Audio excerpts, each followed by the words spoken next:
Rathcone, the Foreign Affairs Critic for the New Democratic Party. I'm here to stand in solidarity with Canadian healthcare workers. We're here to testify about what they have witnessed in Gaza during this genocide. I want to thank Doctors Against Genocide for sharing their time with us today. This is the defining moral issue of our time. As you know, New Democrats have long called on the Canadian government to end its complicity in this genocide. The time for statements is over. Long past time for action, strong political and moral choices that will put pressure on Netanyahu to end this. We demand an arms embargo, sanctions on Netanyahu and his cabinet, and the immediate recognition of the state of Palestine in order to move forward with a political solution that could save millions of lives and end this horror. Today, I'm proud to announce that I have reintroduced my motion to recognize the state of Palestine on the order paper. And I'm encouraging my colleagues in the Commons to co-sponsor this motion. No matter what party you are from, now is the time to raise your voice. Now is the time to put pressure on Prime Minister Mark Carney to do the right thing. Last week, we called for the suspension of SIFTA. Europe and the UK are also considering suspending trade with Israel. Political pressure is the only thing that will end this. For 19 months, we have watched this horror continue. Every day, we see more images and videos of traumatized children and parents, of amputees, of tens of thousands of innocent people killed. Forced starvations, bombings, entire families and communities wiped out. The healthcare workers you will hear from now are Canadian heroes who have put their bodies on the line to save the lives of Palestinians in Gaza. I urge you to listen to their voices today and to hear their pain and their appeal to the government as we all confront our collective failure to do everything possible to end this genocide. Thank you.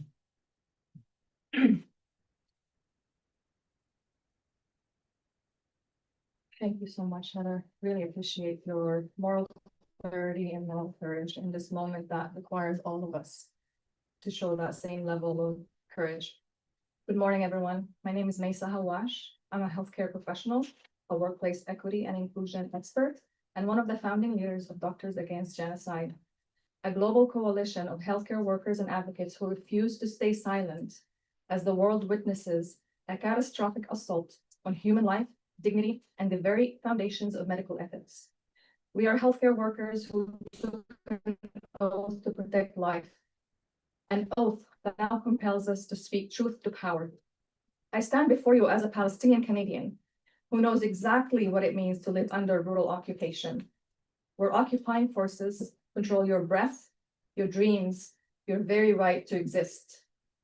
What you see in Gaza today is the logical endpoint of this decades-long machinery of dehumanization.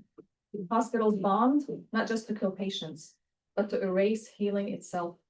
Schools destroyed, not just to end lives, but to exterminate futures. The tens of thousands killed are only the visible casualties. The real crime lives on in the children who now see and associate sunlight with drones. Mothers so malnourished, they birthed generations of already starved babies, their tiny, deformed bodies by famine weapons, their organs pre-aged by trauma. And now we are witnessing starvation weaponized with surgical precision, walking 15 kilometers through danger zones. This is what it looks like. To queue for a single food parcel, only to be detained or bombed at the so-called distribution points. This is a sick theater where Israeli forces starve Palestinians to perform their dehumanization for the world cameras to see, while deliberately blocking UN-regulated systems that could actually deliver food and feed people. Genocide is a global health emergency of the highest order. It is the catastrophic destruction of every aspect of human, animal, and environmental health. It must be confronted, and we are all accountable. Canada's complicity through arms deals, diplomatic cover, and the shameful promotion of weapons expos like CANSEC fuels the machinery of genocide. Today we present a prescription in the form of medical orders meant to heal and treat the devastating disease of genocide. We present this prescription to Prime Minister Mark Carney and the newly elected cabinet and MPs. Mr. Carney, you have the power to shape policies that can reaffirm Canada's commitment to humanity and morality. You wrote a book about the values of solidarity, fairness, and responsibility. You stood up against threats to Canada's sovereignty and the unfair tariffs. Now is the time to live up to your stated values and show us real action. The world is watching. Will you be remembered as the statesman who acted to stop genocide, or the banker who calculated its cost and profit? And so our prescription for justice is very simple. End the siege and deliver aid. Enforce a permanent ceasefire. Stop arming apartheid, a two-way arms embargo with no loopholes. Enforce the Genocide Convention. Hold Canadians accountable. Investigate and prosecute Canadians serving in IOF for war crimes. Enforce international law. Recognize the state of Palestine and cut ties with illegal settlements. And defend our freedoms of expression. The time for empty words is over. Canada must act now. Thank you. Now we'll hear from our Canadian doctors who have returned from Gaza, and then we will open it up for questions and answers. Thank you so much. My name is Deirdre Noonan. I'm an orthopedic surgeon. I returned from Gaza on April the 17th. After spending 7 weeks working there, it was my 5th time working in Gaza. Although I arrived during the ceasefire, I saw freshly wounded patients every day, injuries consistent with weaponized drones and powerful explosions. When the ceasefire was broken on March 18th, my first patient was a young man, 19 years old, his leg torn from his body at the level of his hip. It is one of the worst limb injuries I have seen in my entire career, but yet I saw 2 more patients with almost identical injuries in the 4 weeks that followed, and so many more injuries that were just as devastating. Healthcare workers in Gaza feel particularly vulnerable. More than 14,000 have been killed in the last year and a half. 2 of my physician friends were killed in hospitals where they worked. 2 more were abducted from hospitals and are still held in Israeli prisons. This spring, I treated a pharmacist who was in his pharmacy when it was bombed by Israeli forces. He must have been holding a pen when he was attacked. The ink had spattered all over his hand. I still don't know if he lived. I was in Gaza when Nasser Hospital Surgical Department was attacked in March, and when Al Ahli Emergency Room was attacked in April. And we looked at each other and we wondered, would our hospital be next? But the staff kept coming to work because they had no other safe place to go, although they were terrified, and they told me this, that they might be killed without their families, or their families might be killed without them.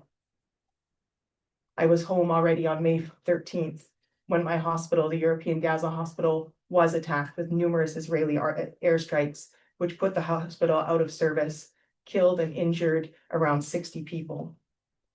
That was a full functioning hospital with patients, families, visitors, doctors, medical students who came every day to study, residents who came to work to treat patients and to continue to study and advance in their exams. As a surgeon, I cannot treat a genocide. As doctors, we cannot stop a famine. So we demand that the Canadian government take meaningful action to enact a ceasefire, enforce a complete 2-way arms embargo, prosecute attacks on healthcare, including investigating Canadians who have served in the Israeli forces for potential involvement in those and other war crimes, to end the siege and deliver aid to Gaza, and to uphold the Genocide Convention.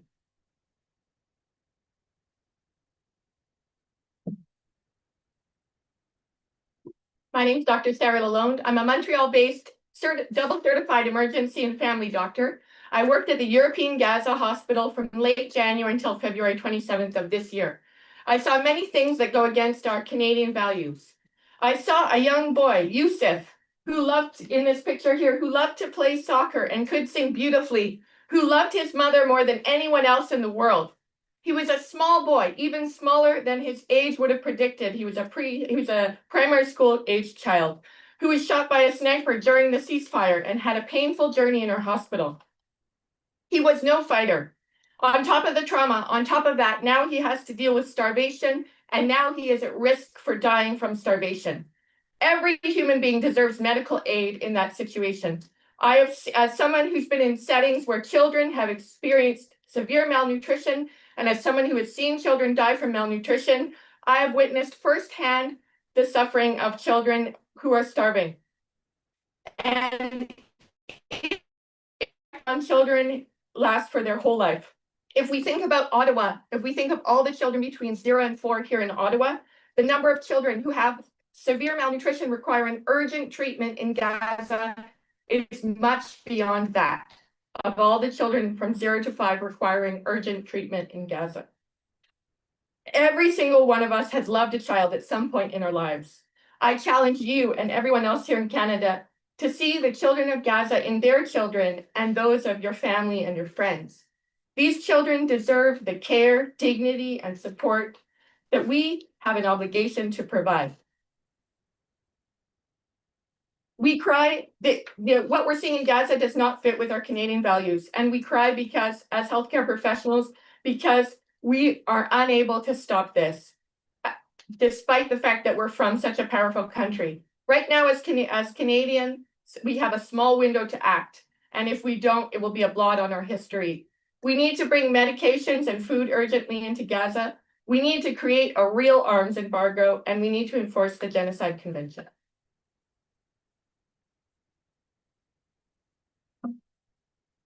Good morning, everyone. My name is Dr. Rizwan Minhas. I worked at the European Gaza Hospital last year. Last year, when we were entering Gaza through the Balfour border, my fellow Canadian, Jacob Flickinger, who was working for World Central Aid Kitchen a few minutes ahead of us, was deliberately targeted with Israeli airstrikes. Along with him, 4 other World Central Aid Kitchen people were killed a few miles away from us.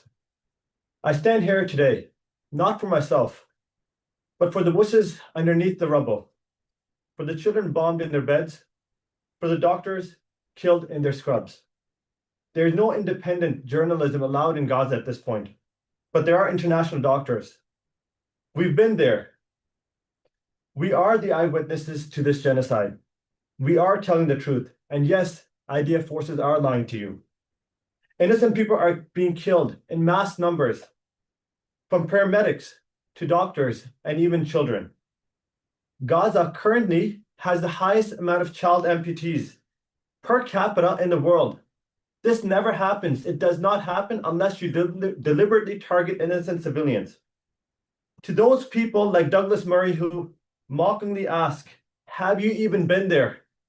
To them, I say, yes, Douglas, we have been there, not once, multiple times. Not for a photo op or headlines, but to save lives. But as doctors, we can't end this genocide. When working in the hospital last year, in the European Gaza hospital, I saw so many kids with burn wounds, very painful. This one child by the name of Selma, I remember, 5 years old, 3rd-degree burn wounds all the way to her bone. I thought I could cheer her up with a candy, and she's like any other child. Half the fun is to open that wrapper. But because of her contractures from a 3rd-degree burn wound, she could not even open the wrapper. Instead of putting a smile on her face, she became frustrated. At that time, I realized not only did Israel burn her hands, but they burned her smile. This is not a war. This is a genocide, confirmed by Amnesty International, Doctors Without Borders, the Jewish Voice for Peace, and International Court of Justice. To my fellow Canadian physicians, don't be silent. 1,500 healthcare workers have been killed. Remember the name, Dr. Adnan al-Borsh was not only killed, was raped and tortured before he was killed. Dr. Hussam Abu Safiya did not leave the hospital till the end. He's still in as a hostage with the Israeli army. And recently, Dr. Najjar, a pediatrician working in the hospital, 9 out of her 10 children were burned alive. Each brought one by one in front of her. She could not even recognize them. To our politicians, please have the courage to say the words, Israel is committing a genocide. These children who have died at least deserve this justice. Impose a two-way arms embargo. And let me end with this. There is no moral difference between killing children in chambers or by burning them alive in their sleep. Both are genocide. I understand that. Both are evil and both demand justice. Thank you.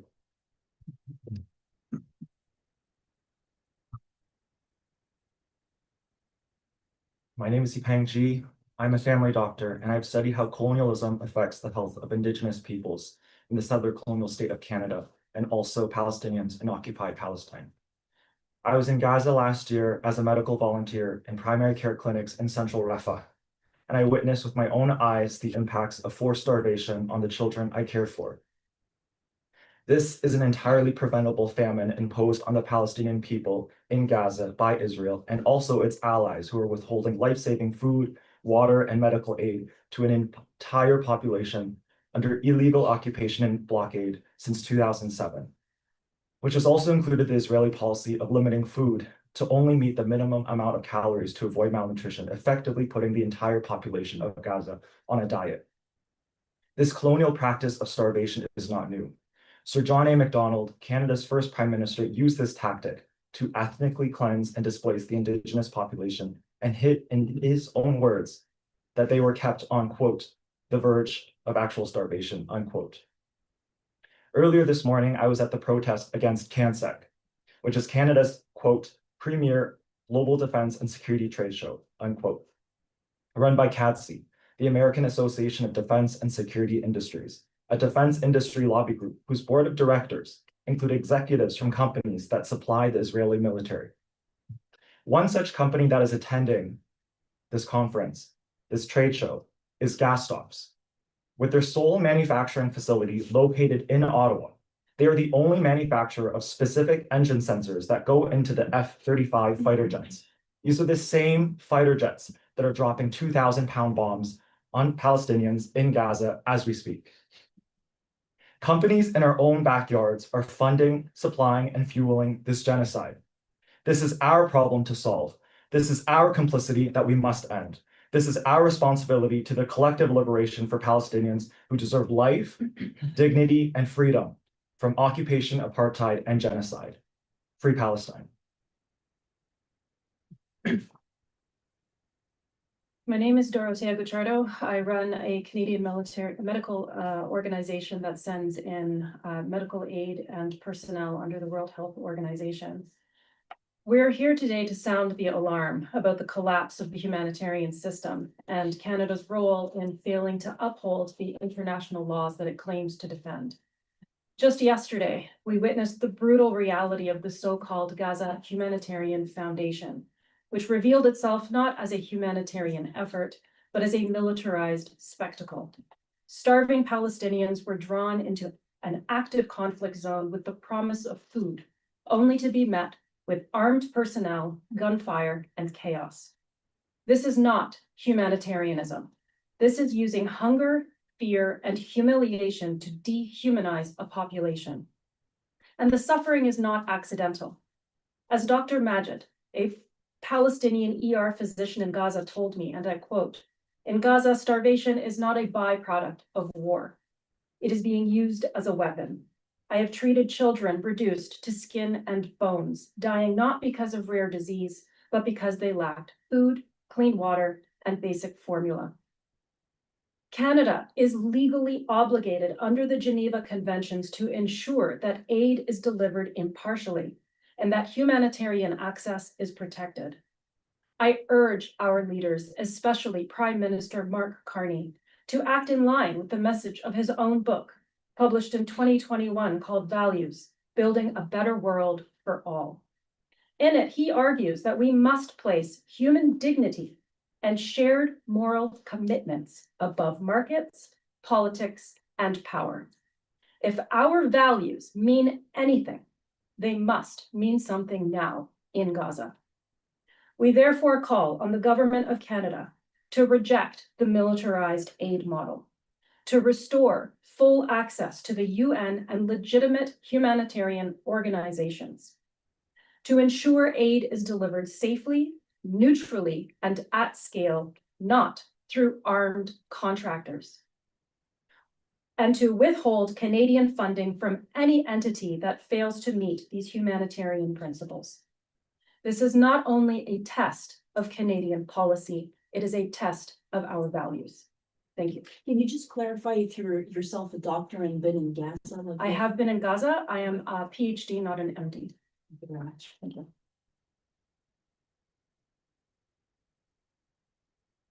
Thank you so much for your testimonies, and now we're open for questions and answers. Yes, so I have my question for this person. Last year, I believe it was in February or in March, you did have your motion. And at the very last minute, the reference to the Palestinian state was took out. And at the time, it was presented as a compromise because in return, you would get the complete embargo on arms exports. Now we know that this didn't really happen. How do you feel about that? Betrayed. I mean, that's a great question, because frankly, for Canadians across the country, we watched the Minister of Foreign Affairs, Melanie Joly, we watched the Prime Minister of the Liberal Party stand in the House of Commons and tell Canadians that they would accept an arms embargo, that they would put strong pieces forward to protect Palestinians and to uphold humanitarian law and to ensure that Canadians and Canada was no longer complicit in a genocide. And yet they did not do that. Now, we know all opposition day motions are non-binding, regardless of which party brings that forward. It's something, though, that I think all Canadians should question when the government of the day stands in the House of Commons, in the People's House, and blatantly misleads Canadians as to their intentions. I think that is something we should all be deeply concerned about. I will say as well, though, that the motion to recognize the state of Palestine, it is M1. It is the first motion that is in this parliament. That is something that we have brought forward. That is something that we will continue to be pushing for. And as a as a follow-up, Minister Joly said during the summer that she suspended about 30 permits because, quote, she wanted to ask questions. Do you know what happened to that? And do you see that as fulfilling her promise of ending all arms exports to Israel?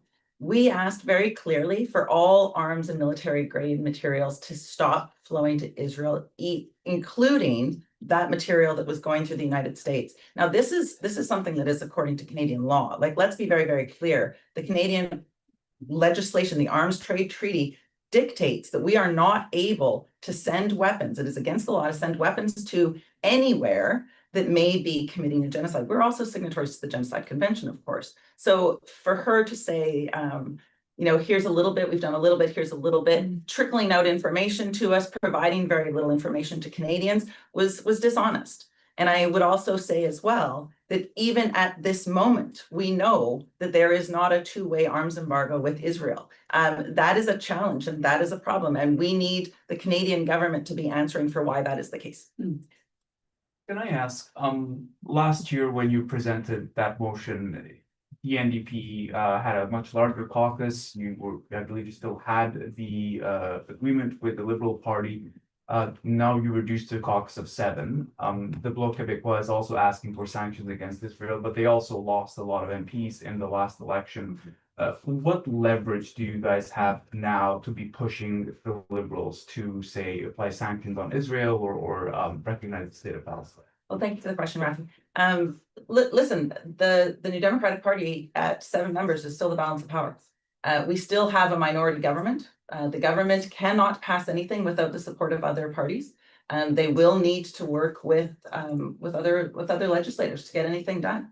And so the 7 of us that have come to Ottawa will continue to be pushing and doing this important work. But I want to be very clear. I am here raising the voices and trying to raise the issues that are being brought forward by Canadians, by heroes like the doctors that we see behind me, like the humanitarian workers who are working in Gaza. My role is to amplify those voices, the voice of the million Canadians who've written to me because they are concerned about Canada being complicit in a genocide. I take your point about balance of power, but on these specific issues, for example, they can easily go around you guys and have the Conservatives vote with them, right? The party that is not. Sorry, Rafi, are you suggesting that the Conservatives would vote to end the genocide? No, I'm Or saying- recognize the state of Palestine? Because I can guarantee you that won't be. No, I'm saying the Conservatives would vote against these motions. And the Liberals could easily just vote with them to bypass what the NDP and the Bloc is asking for in the new configuration of this parliament. Well, and I think there's something that I also want to highlight very clearly. The Minister for Foreign Affairs does not require the Parliament to do anything to recognize the state of Palestine. The Minister of Foreign Affairs can stand at this microphone. She could come down right now and recognize the state of Palestine. That is as easy as that process is. In terms of putting an arms embargo in place, that's a very easy thing for them to do without having to come to Parliament. So absolutely, we will continue to raise this issue within the House of Commons. That is my obligation as a member of Parliament. But the government can do the things that we are asking them to do without parliamentary support, if they have the political will, if they are listening to the vast majority of Canadians that want to see their government take action against a genocide. And do you have their ear? Do you have the ear of Mr. Carney on this? I like to think that every member of Parliament should be listened to, and I certainly like to think that I have an effective way of raising my voice. But again, I hope that he's listening to me. But I also hope that he is listening to doctors who have been there. I hope he's listening to humanitarian workers. I hope he's listening to Canadians. It is clear Canadians want to see Canadian complicity in this genocide end. And ideally, how much time, ideally, the motion have to take, to pass and, to end to put the embargo in place. It could be done today. It could be done now. Every piece of every work that has been outlined by these excellent spokespeople behind me could be done today. It is a failure of the Liberal government to act with the urgency necessary and to have a statement come out threatening possible sanctions at this moment, 19 months into a genocide, is appalling. What's blocking them? I feel like I really would like to pass this to some of our Yes, excellent. I do have some additional question about your motion though, which I haven't seen. I don't know if you made it public already. It's on the order paper. Okay, but can you just clarify the process, like when supposed called up for debate? Is it supposed to be called debate?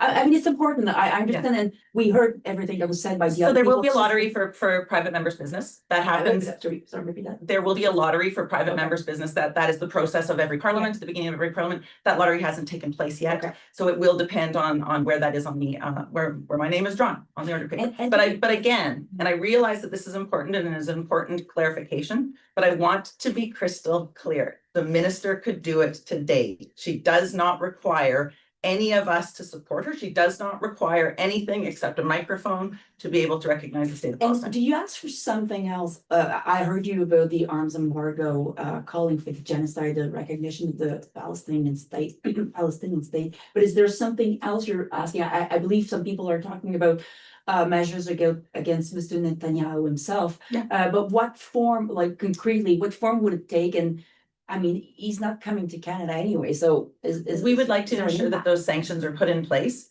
for Netanyahu and for his cabinet.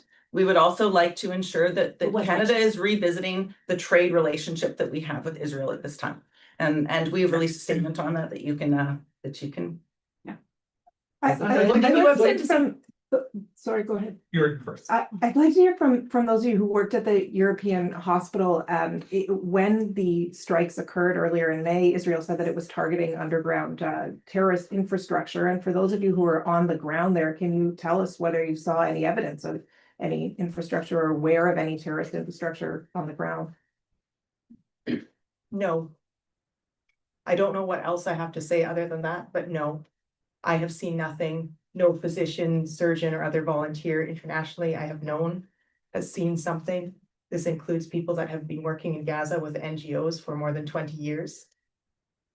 I wonder how it is thought that Palestinian people would continue to come to work, how people would bring their family members to a hospital, how international staff would keep coming to volunteer if that were the case. And I wonder why we continue to listen to the claims of the Israeli Defense Forces and we do not seek out independent verification from other sources whenever these complaints come up, as they have again and again and again, without ever having any independent corroboration. And if there's terrorist infrastructure that's underground, is it possible that working in the hospital, you wouldn't be aware of it? I've already said my answer, that we need an independent verification of claims. I want to thank the medical professionals for sharing their testimonies. I don't want to ask a question that traumatizes, but I'm wondering if one or two of you could speak about what stays with you. You talked about what you saw on the ground. I'm wondering if you're still in touch with anyone, if there's a thought that comes to your head at night, if you'd be comfortable sharing.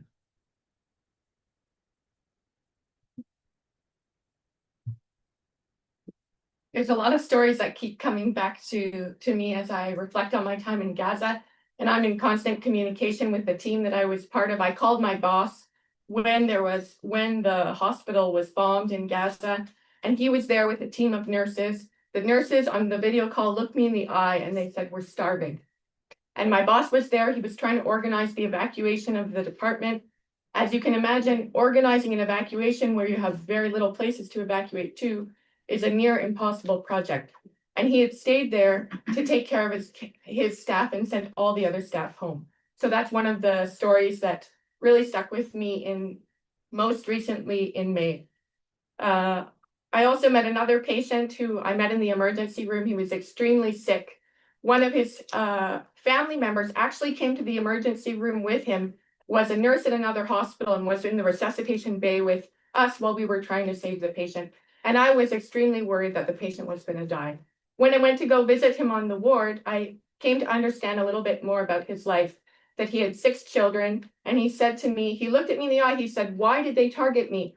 I'm a man, I have a job, I've never been involved in politics, I don't own a gun. Why was I chosen? And will my story make a difference if it's heard by the world?" And he asked me to tell his story. So I'm sharing it with you.